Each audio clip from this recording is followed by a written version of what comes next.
Good evening once again, and welcome to 60 Minutes. And I am Zalendo.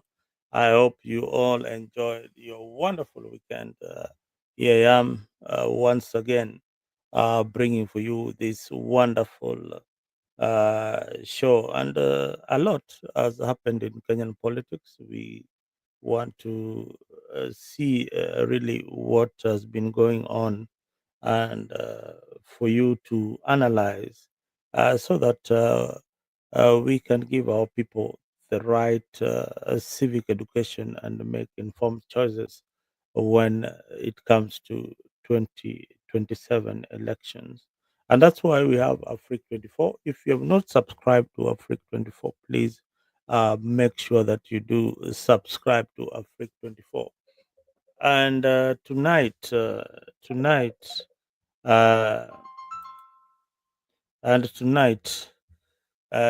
Kenyan's political ground is shifting. Nairobi is boiling over with frustrations.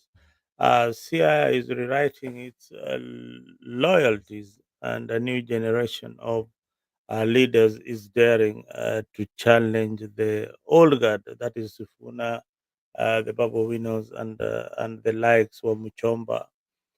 So we have seen a lot of those people making headlines, and we will discuss at one point whether they really mean what they're saying or they are holding the line for uh, the government. So in politics, there's so many things that do happen, and we really needs to dissect and see what is happening. But first, my first segment of this story is Nairobi governor in uh, in the hot seat. Governor Sakaja is facing a political storm. Over 70 MCAs have signed on to impeach him, and the accusations. Listen to the accusations: uncollected garbage, yani matakataka bado ziko pale mtaani, bursaries undelivered. Then the governor is supposed to give out bursaries to these MCAs. He has not given them money to pay for the bursaries. And this is just a city losing faith in its leadership, including the MCAs. That's what I can say. The Speaker's Kampunji has become a courtroom of reckoning, but beneath the surface, questions. People are asking questions. Questions are lingering. Is this genuine accountability or just a well orchestrated political move to ensure that these MCAs get some money? Most of the time, when sisi wale wamekuwa kwa siasa, you know that kuna kitu inaitwa kutingisha mti. So ukiona hii kipindi ya ya ati Gachagua, oh my god, hii kipindi ya Sakaja ni kutingisha tu mti, wanajaribu kutingisha mti because they're not even talking about figures, they're not talking about the money that the county government has lost, but they are talking about service deliveries and collected garbages and things like that. They are the ones who are supposed to give oversight. They're the ones who are supposed to ensure that mtaa zao zimekuwa safi, and we need to see the kind of bills that they have been pushing through in Nairobi County Assembly. And having said that, hizi vitu zote they are happening and we are watching. So hizi ni vipindi. The other time they were at Raila's office, and of course ni pesa tu ndio inatembea kila mahali. These leaders ni wafisadi. The president said the other day that most of the leaders, he was talking about parliament and senate, but he forgot that the county assemblies tena kuna wafisadi wengi zaidi. You saw what happened in Kericho, and that is where our money is going, to these leaders who cannot even construct a meaningful sentence, and they're oversighting billions of shillings, and some of them very very soon you'll be seeing them as your next senator, your next MPs, from from MCS to MP to maybe Senate, and possibly to the presidency. I'm not saying all of them, I'm not saying all of them are bad, but a good number of them don't know what they are doing. And it is high time we look into the constitution afresh and see how we can uh, help these county governments. Me, if you ask me honestly, very few counties can quantify whatever they have got, and they can show the development that has been happening in those counties. In Oma Bay, the storm is also brewing there. The government is bringing in development, more confusion. When the national government is bringing development in some of these counties, the governors tend to take credit for these development projects. President was in Siaya the other day, and he made some remarks that now they are working with the right honorable former Prime Minister Raila Odinga. And the Sierra governor, James Agri Orengo, has been on the other side, the opposite side. But he said that he'll start working with the government now. They have forgotten again. They forgot just for a few months ago. They were telling us, uh, you are entitled for those developments, and they should not be baits for you to support government. Those are services that should be provided for the people. Yeah, and you shouldn't beg for them. These are tax. This is not the president's money. This is tax payers' money. So there is something going on that. All these developments that we're seeing happening across the country, either they are politically instigated so that to woo the community into supporting the leadership, or to coerce the leader or maybe the governor to work with the government. And it is working. William Ruto's script is working perfectly. Na msidanganyike, this script for William Ruto is working very well. And governors in Nyanza already are going to work with the government, wapende wasipende. Same to some governors in Western. Apart from Natembea, I'm not very sure, but most of these governors, yani kwa Kiswahili tunasema wameshaingizwa box kabisa, wameshaingizwa box. So tuliwaambia William Ruto is a master on the board, on the political chessboard. Huyo jamaa mwachieni bana, atawakaranga. I remember a few years to the election, sometimes in 2020 to 2022, we were here on different platforms supporting William Ruto's UDA. Na tulipigia debe tukaleta propaganda siasa kali na William Ruto akashinda kura, but vile alienda off the rails. We've been trying to bring him on the rails, but bado kuna shida kidogo mahali, and that is why William Ruto's government is really finding it hard to woo most of the Kenyans to support UDA in 2027. One of my good friends wrote on my social page that Kenya is now a construction site officially. Everywhere you go unapata kuna kamjengo kanaendelea ya affordable housing, barabara inaendelea ya kila mahali. When people see that those kind of development, it will be very difficult for the opposition to win votes in those particular areas. I'm giving the opposition some tips here on Africa. That's why you need to subscribe on this particular channel, especially if you're not a member of Africa and you're watching us from Mtembei platform. Like I can see many of you. Please do. That is our sister session, but we really would like you to subscribe on Africa 24. Yes, even if we bring for you this wonderful news, but make sure that hapa Africa pia umesubscribe na we are able to see what we are able to see what you are commenting on our various pages and platforms. And yeah, I can see on my social media page. A few of you have started commenting on my page and the page for Afrique. Make sure that you leave a comment there so that we can share. If you have not subscribed on Afrique, just go to the YouTube. It is AFRIQ24, so that we can give you this news. What we are discussing today is this gentleman called Sakaja. Huyu jamaa bwana this guy amekipata, Sakaja amekipata. So 70 MPs already, MCAs have already signed a petition to kick him out, but naona ni kipindi.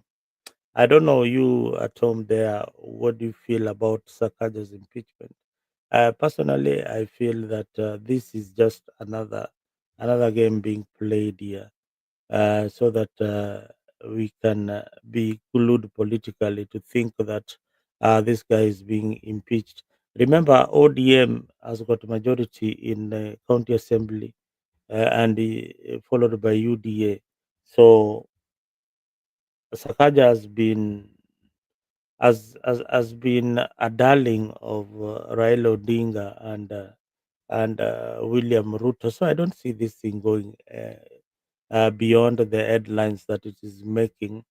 And people, there are some sensational headlines today on the same.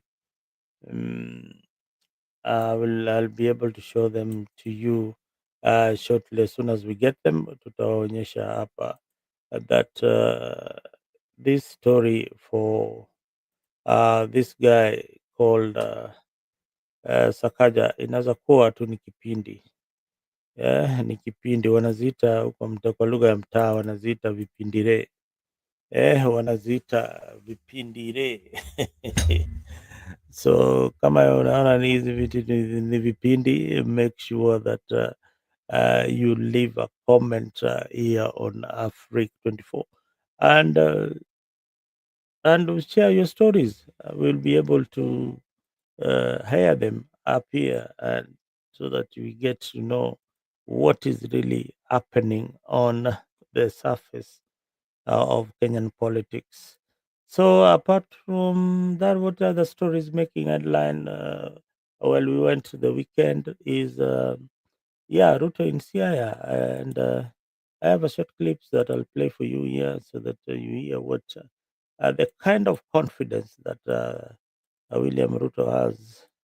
Bila tutazika katika taifa letu la Kenya. Tunataka serikali ambayo inaunganisha Wakenya wote, na ndio mmeona tumetengeneza serikali ya broad based. Nyinyi watu wa Unguja mko serikali ya broad based ama mko gani? Mnasema tufanye broad based? Mnasema tuunganishe Kenya? Kenya iwe moja. Tuondoe ukabila, tuondoe chuki, tuondoe mgawanyiko. Wangapi wanasema tuungane kama Wakenya jamani? Na ndio sababu tumesema tuunganishe taifa letu la Kenya.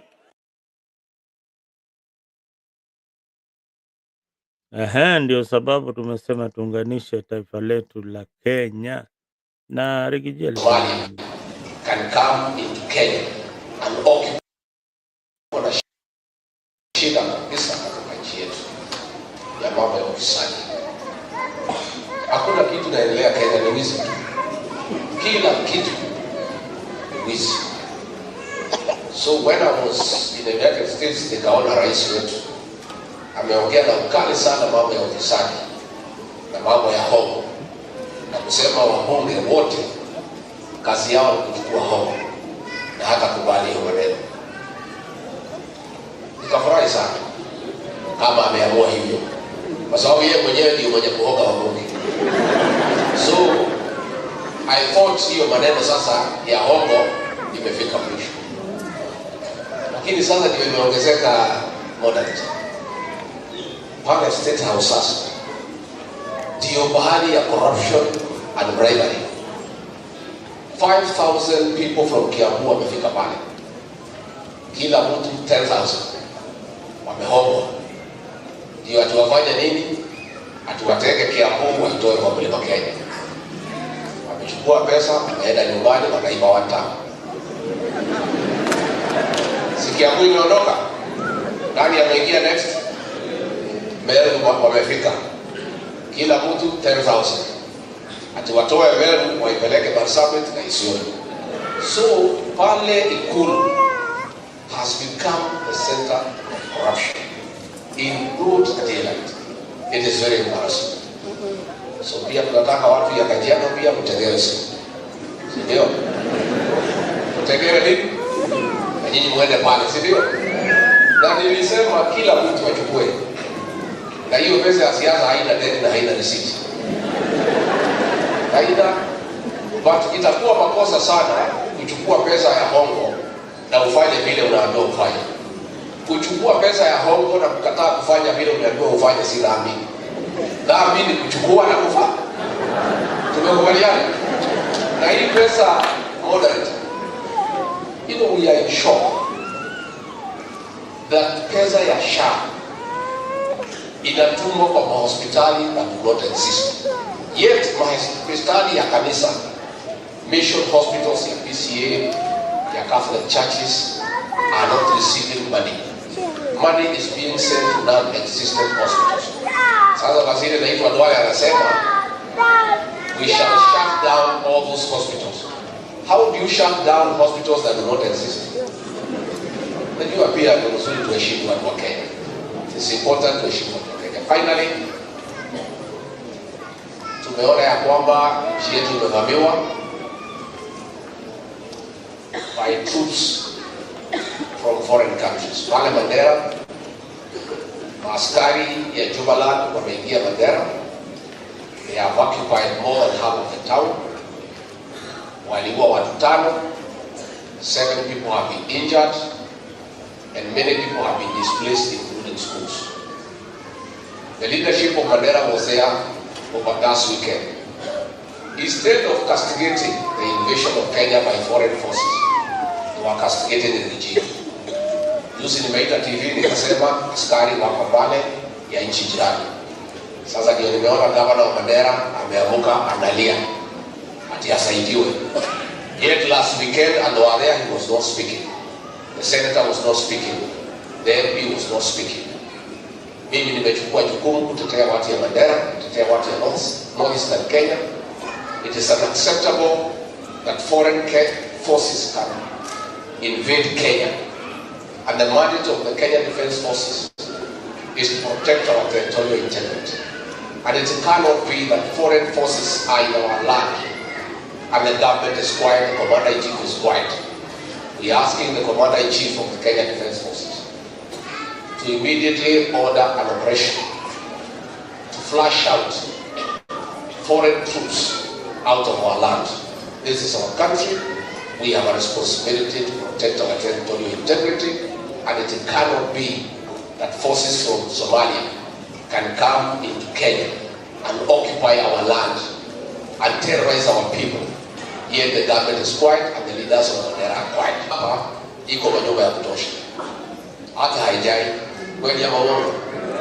The challenge of this area is not more houses. It is water and sewage. Kama iko pesa pahali ya serikali, ulikokuja kuingilia kasi ambayo si ya serikali ya kujengea watu manyumba, muwekea hawa watu maji, muwatengeneze sewage, because the houses that are here in Ongata Rongai already we are having a challenge during the rainy season na mambo ya sewage. Kwa hivyo that is the priority in this area. Na hizo nyumba zinataka kujengwa, it's not affordable housing, they are commercial houses. And we want to be very fair and kind to unsuspecting investors who have been told to buy those 2,000 houses in advance. Usipoteze pesa yenu, because tunaenda uchaguzi 2027, there will be a new government. Kama hii shamba serikali itachukua na nguvu, hiyo shamba tukiingia tutailegesha kwa kanisa mzima. Wow. Hey, that is one Rigiji. I don't know where this guy gets his intel. This guy seems to be having a lot of information that we don't have. We don't know where Rigiji gets his intel. Huyu jamaa anakuwaga na information. The Jupiter, good morning. Nice to see you. They are waking up early in the morning to join Afrique here as we look into Kenyan politics and what is happening. Now, Rigathi Gachagua said something, and this was not even part of what I'd lined up this evening for the show, that the Somali troops are in Kenya training in Mandera. I saw that thing. Sijui kama nyi watu mliona hiyo kitu. Mi saa zingine nashindwa hii nchi. Are we really serious sometimes? Yeah, yani troops from another country are they even troops ama ni gorilla training in Mandera, hmm? Boss, and taking over the town, eh, my friend. We need to be careful, we need to be serious, and bwana Ruto bwana unaangusha wakenya chini kabisa. You need to be serious about some of these things. Some of these things si mambo na siasa, we watch them saizi. Kuna social media, every other information will be played on the social media platforms, and people will be able to see these things. Get serious. Anaitwaje ule mtu bwana, Murkomen, please bwana, tafadhali, when you see such images it means that you guys are not doing your job. Amfanyi kazi yenyu bwana, amfanyi kazi yenyu. Opposition sasa ndio wanawafundisha kazi. Yeah, the opposition is far much ahead of you when it comes to pointing out what is going wrong in Kenya. Look at what Rigijia said. SHA ndio hiyo watu wanalipa. Ati the CS for Health Duale says that now amefunga hizo mahospitali. Unafunga ghost hospitals, eh? Unaulizwa unafunga ghost hospitals. You have paid hospitals which are not even existing or are not even functioning, and then unakuja unazifunga.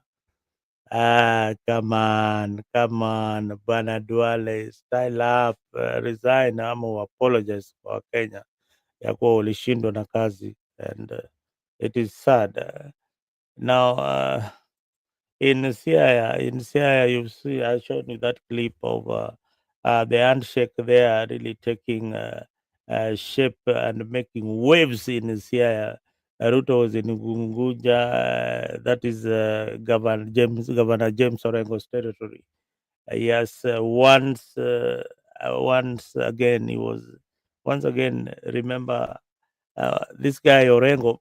Orengo was one time a Raila critic, and he ran for the presidency on SDP.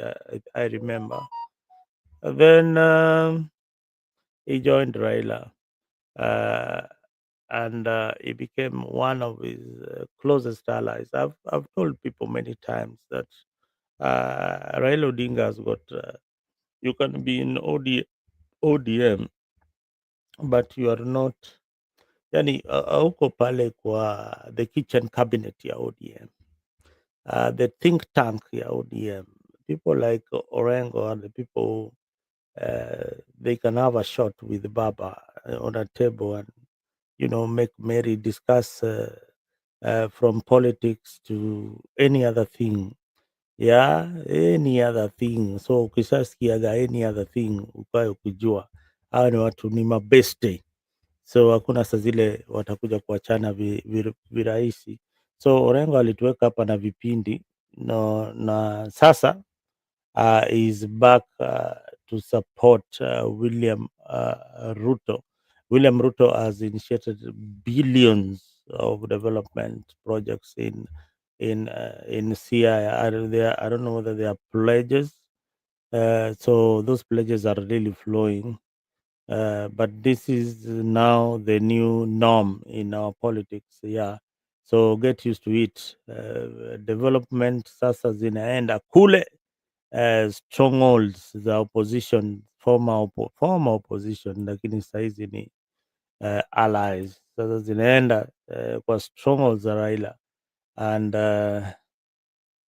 is this move very good for William Ruto politically?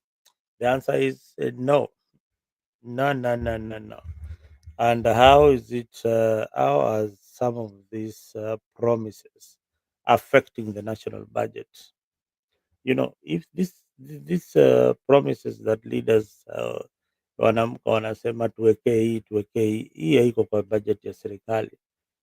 Kwa budget yetu ile tulitengeneza ile ilisomwa na huyu jamaa John Mbadi. So hizi ni vitu zinatokelezea tu, there are things that they say haphazardly, and the president is an overpromising president, so ana promise hata vitu zile pesa pengine hana. So some sectors will have to suffer because of this kind of promises being given out there, and the president cannot say no. President hata saizi umwitishe, nataka bwana rais, bwana mi nataka hii na hii, hata nakuita huko kwa crowd, mzalendo kuja hapa bwana, we nini nakusumbua ndugu nini nakusumbua tuambie leo. Namwambia shida zangu, rais hivi na hivi na hivi tumetenga, ananitengea kakitu. That is how we are in Kenyan politics now. My last segment is on this issue of Kenya Moja.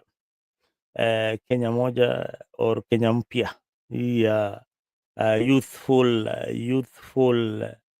political leaders, kina Sifuna, kina Babu Owino, kina Wamuchomba, kina ule Amisi, Caleb Amisi, nani mwingine, wako wengi, wako wengi.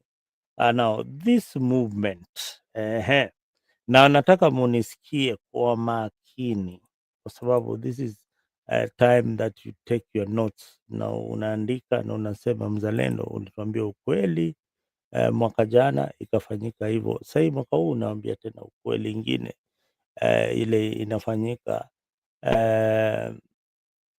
I feel umeandika hapo, I feel like this group, remember they've been critics of Kenya government, Kenya Kwanza government.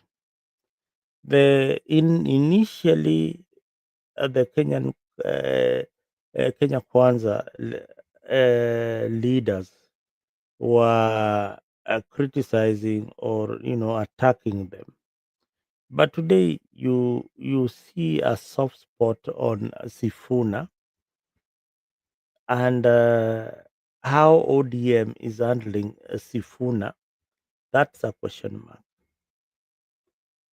That's a very be worried, because if anybody else was to criticize Big Baba's move, then kitu ya kwanza ni Men in Black wangeshampiga teke nje kabisa.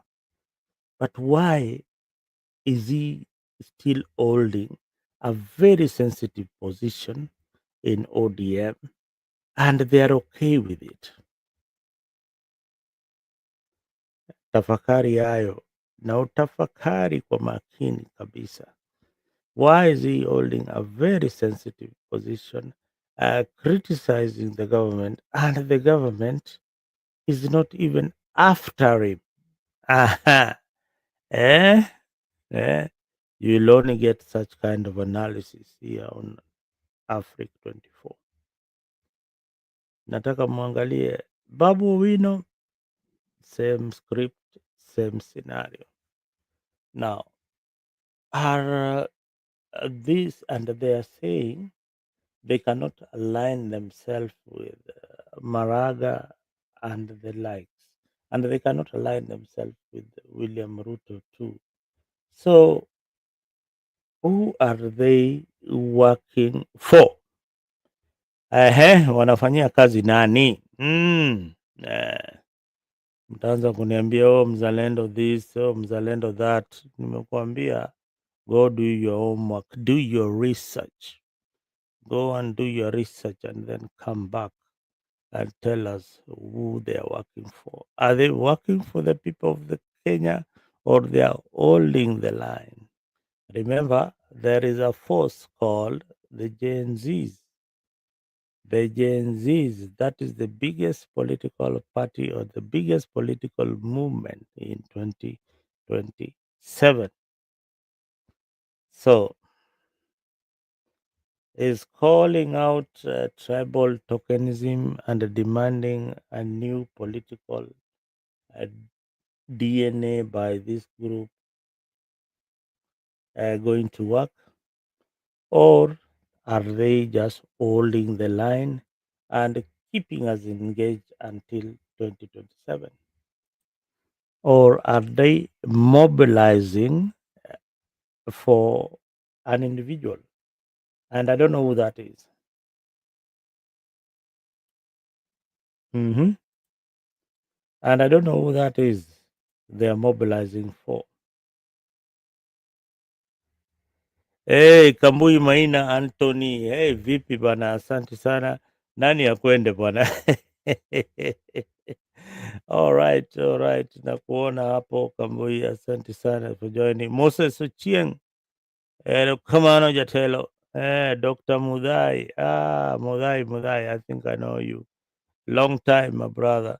The Jupiter. Mm-hmm.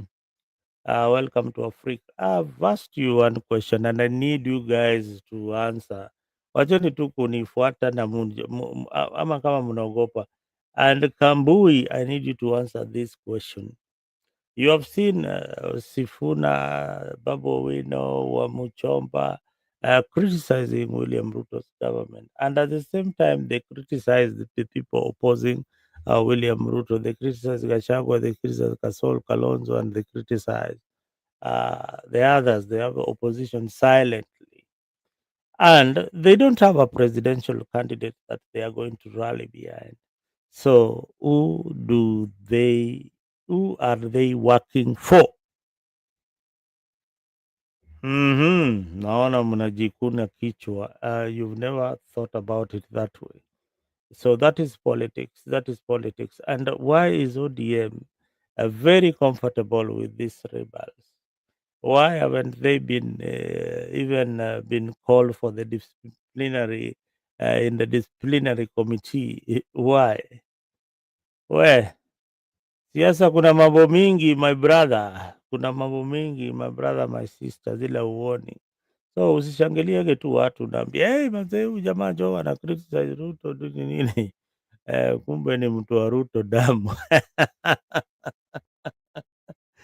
Mtakuwa mmechezewa ile inaitwa mmechezewa joka na mkaingiana nayo kabisa mkashindwa.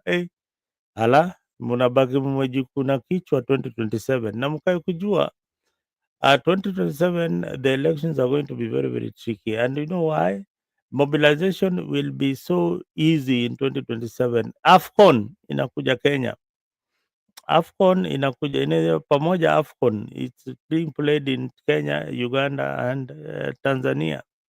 So if Harambee Stars is playing, mobilization will be very very very easy. So getting Kenyans to rally behind a politician or the team in politics like it happened, it can be so easy. So much is going to happen in 2027. So mkae mkijipanga mkijua this is what you expect. But my question bado ni ile ile. Hii force ya vijana, who are they really working for? And form yao ni gani? What do they really want? Eh? Are they telling us the truth, or they are holding the line for Kenya Kwanza? They say they are ready to die for justice, but you know, but can this youthful force truly dismantle the old guard? Yes. Can they dismantle the old guard in politics, or will they uh, be dismissed that way politically. No, I don't want to dismiss them. And can they also can Sifuna win elections without ODM in Nairobi? Hmm. Can Babu win the gubernatorial race without the ODM party? So those are the questions that we need to ask ourselves and know and have answers ready for them. And this will guide you. Even as you listen to them, we listen carefully and attentively what they're saying, if it is helpful for us. And lastly, Gashawa is back and is not mincing his words. He said Raila Odinga is irrelevant in Kenyan politics. Junet Mohammed, the same. Yes, the DP has said that Raila is very, very irrelevant and his time is over. And the deputy president is drawing red lines and daring anyone to cross them right now. Ukivuka leo line ya Gachagua anavuka na wewe. Eh? So for him, it is strategic that he knows that Raila Odinga now is working with William Ruto. So he needs to consolidate his base and know very well that this guy is not with us. He used to be in the opposition, but now he is not with us. So that is what Rigathi Gachagua is doing. He had not been attacking Raila for a very long time since he joined the opposition politics, but right now he has he's come gloves off and is punching really hard. So, guys, this is Africa, the pulse of the nation. Uh, Kenya, we know we are now at a crossroads, and there is a problem that we need to discuss and find out the solutions to some of these problems.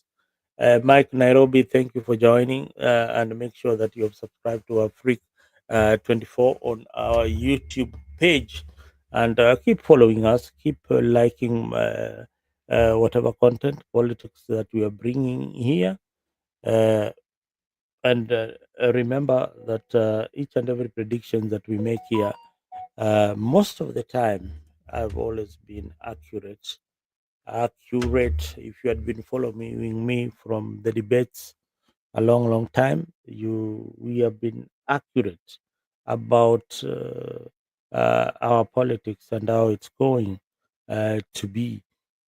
Now, one thing I will not forget to mention is that what has been making headlines again. Some of these things, when you see in the People Daily, ODM lost glory. Ooh, why aspirants no longer want the orange ticket? It's not hiyo tiketi ya orange.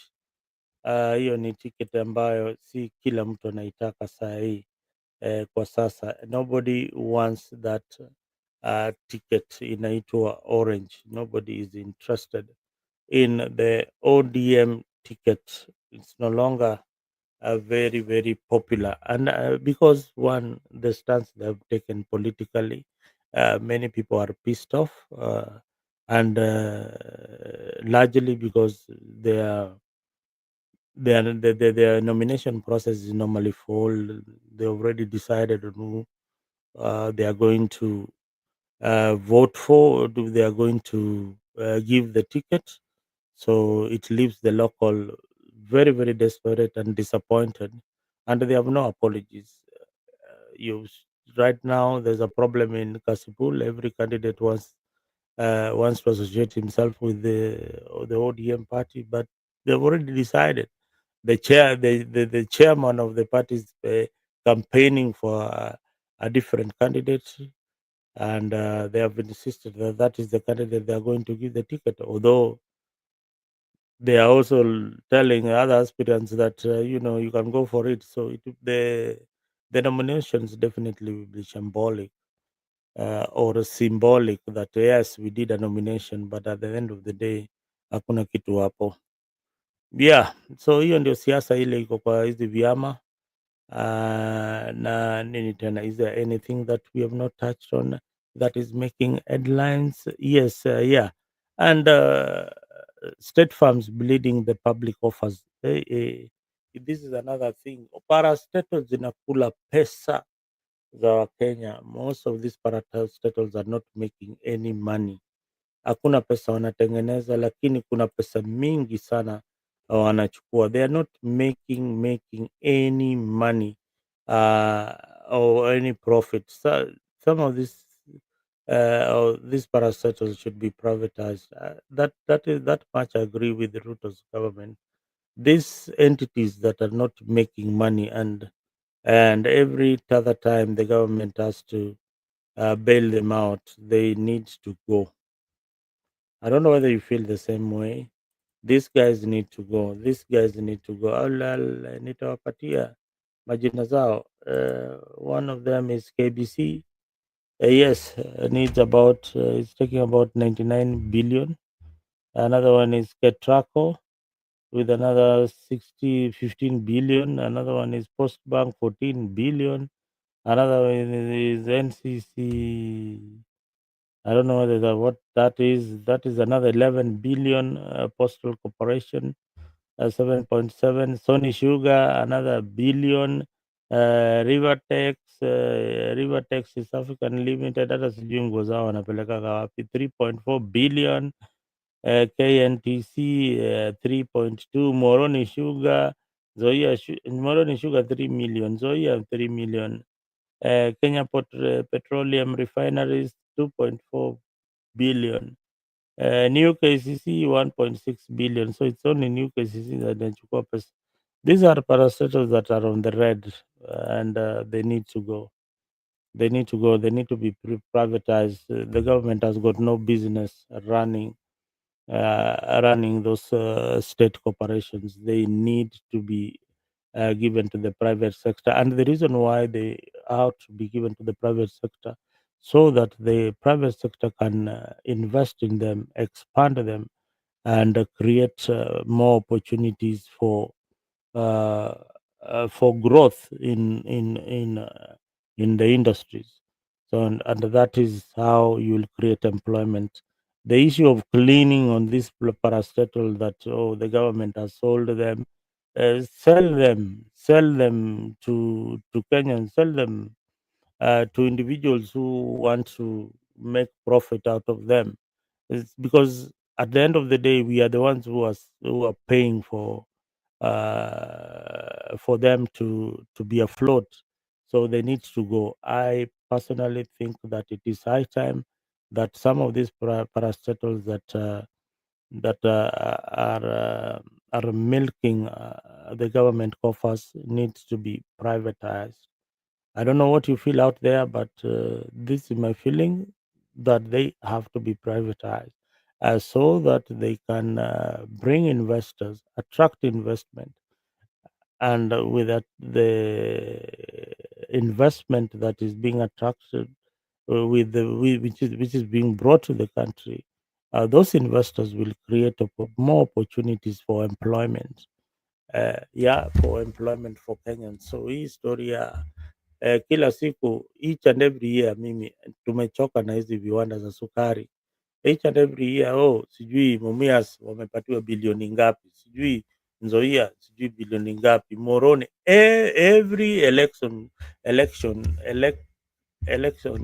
cycle, money is being given out to these industries, and they are not they are not profitable. They are not profitable. So afadhali hasara serikali iuze shares kwa mtu binafsi who will be able to run the company in the best way, so that he or she can make profit, and also the locals can get something out of it. Hii mambo ya kungojea ati hii ni kiwanda yetu, so ni kiwanda yenyu, so what? Kama ni kiwanda yenyu wanaiwasaidii, ni nini mnakuwa nayo? Just a pride that the factory is there and it is not helping you. Even hata mimi, sisi tunafurahia tuko na kigoto Factory pale huko ushago kwetu kuna kigoto. Ilifunguliwa na ikafungwa.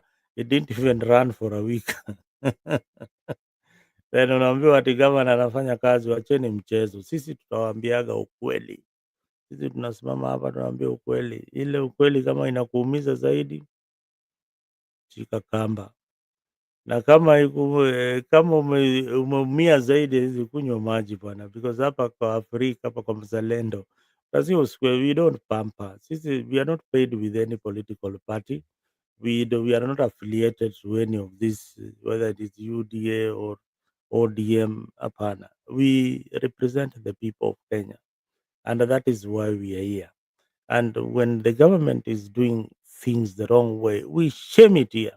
Kama huyo CS wa health, that is somebody who should go. I don't know why the government is still keeping him. You pay a lot of money to this ghost uh, health centers running into millions. Yeah, a clinic is paid more money than a level 4 hospital. Then you say it is normal. A clinic hata haina x-ray machine. Yeah. And even if you quantify whatever services that they have provided there, it doesn't make sense. And then unaenda unafunga hiyo portal. Kwanza umefunga hiyo portal, Kenyans cannot access and scrutinize it anymore because blanda ushafanya. SHA is a good idea, paying bills. People are, watu wamesaidika na kulipa bills, but this uh, small this not even small, this theft that is happening in the health institutions in the country is something that's right now this year I should have we should have been seeing somebody in custody. Juu ya hiyo wizi, uko na hospitali iko register, hizi pesa zilikuwa zinaenda kwa akaunti ya mtu. Usituambie ati hizi pesa iko inaenda kwa, and then we we have forgotten about it. The president is out in Siaya launching projects zingine hapo. That should have been a crisis meeting in the cabinet. Yeah. Hiyo unaita hey, a crisis meeting bana, what is happening in the health sector, Mr. President? Hii si mambo ya kucheka, hii unaita crisis meeting. Urgent cabinet meeting has been summoned by the President of the Republic of Kenya to address the issue of SHA. That is how people will now know that you are serious. Lakini bado after hiyo wizi yote, we still see you on the rooftop. Hata hiyo story ya SHA hata bado, yani hata you don't even talk about it. So those are some of the things that are going to let you down in 2027. And internet will not lie. We will keep on reminding uh, you that these things are not working. Yeah, these things are not working. Eh? So let us be vigilant wherever we are, and make sure that you subscribe to Africa, the pulse of the nation. Kenya stands at a crossroads. Nairobi leadership is unraveling. Asia is realigning, and the youth, they are not just watching, they are rewriting the script. The question is not who is the loudest. Yeah, it is not who is the loudest. It is who is listening, and who is leading, and who is ready. All right. Let me leave you with that. This has been 60 minutes on Africa 24, where the headlines meet the heartbeat of the people of Kenya. Please go watch our stories, visit our blog, africnews.com, subscribe, leave a comment, tell us where you need us to improve. Remember, we are not a news channel station. We are a YouTube